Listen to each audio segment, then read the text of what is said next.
पहले चुनाव है, यहाँ पर रोज कोई ना कोई मुद्दा होगा। ऐसा कोई मुद्दा नहीं है जो आप नहीं जानते हो। आप ही लोगों की वजह से हम लोग इन मुद्दों को पकड़ पाते हैं।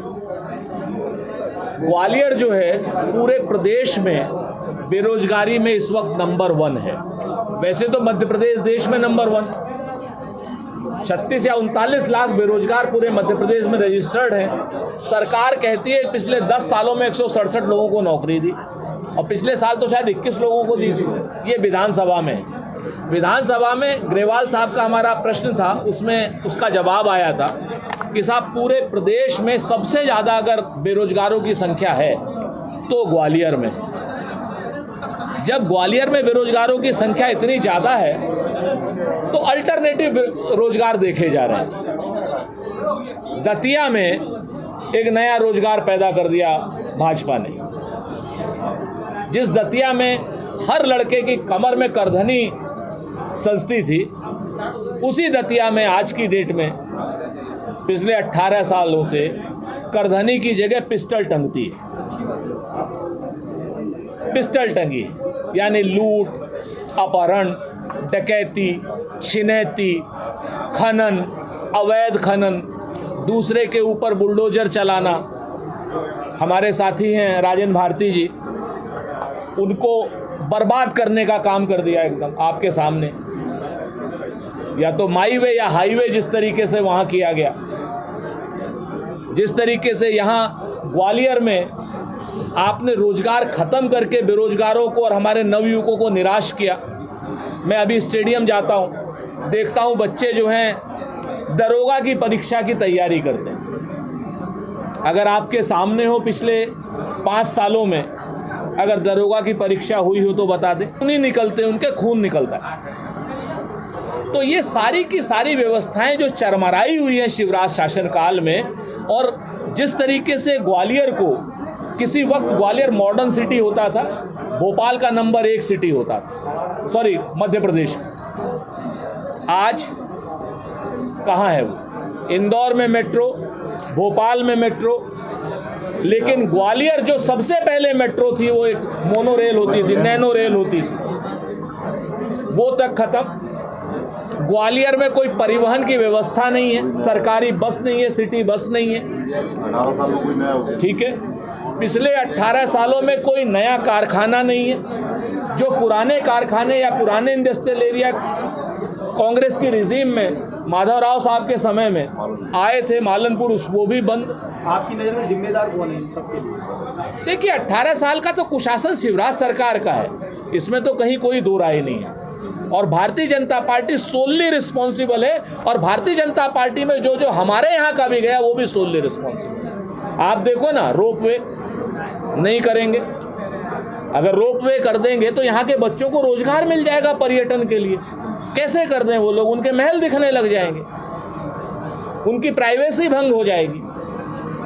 और वो लोग हैं जो अपने महलों की पुताई भी सरकारी खर्च पे करा रहे, स्मार्ट सिटी से करा रहे।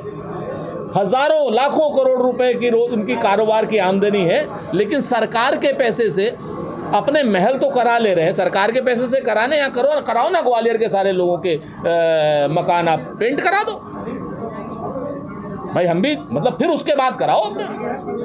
कांग्रेस लगातार उनको भूमाफिया कहते रही है, तो अगर आपकी सरकार तैयार कराएंगे? देखिए, जितने गलत काम होंगे, अब गलत कामों पर पर्दा नहीं डाला जाएगा, कानून अपना काम करेगा।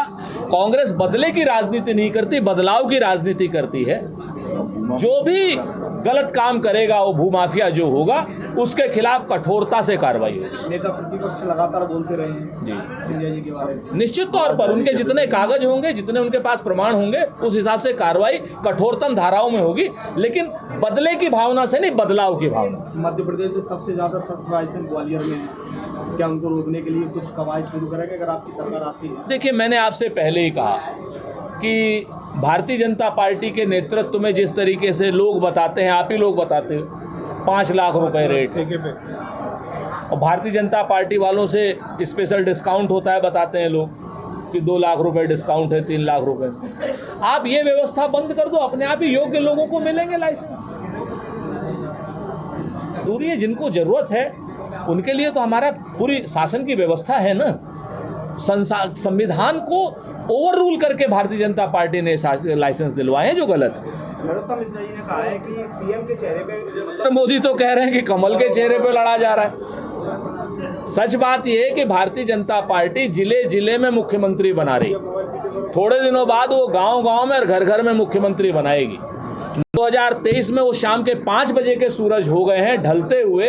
आपने देखिए कर्नाटक में 10 दिन रहे, वो मणिपुर जल रहा था, 10 दिन लगातार अपने ऊपर फूलमाला और पुष्प करवाते रहे, रोड शो करते रहे, मुँह की खाई, क्योंकि अब उनके नाम पर वोट नहीं है। हिमाचल में भी उन्होंने मुँह की खाई, तो अब तो वो 5:30 पौने 6 के सूरज हो गए ना।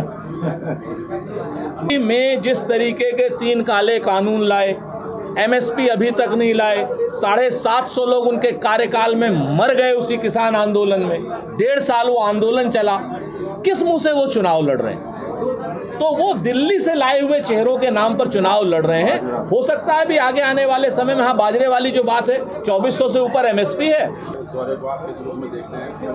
देखिए, बच्चों के पास जाना है नरेंद्र मोदी जी को, तो हमारी एक निवेदन है उनसे, प्रधानमंत्री हैं आप, 125 साला फंक्शन है, अच्छी बात है, देश के युवाओं के बीच में आप जा रहे हैं, लेकिन आप श्योपुर में की बात, आप आदिवासियों बच्चियों की बात जरूर करें, क्योंकि वो देश का भविष्य है।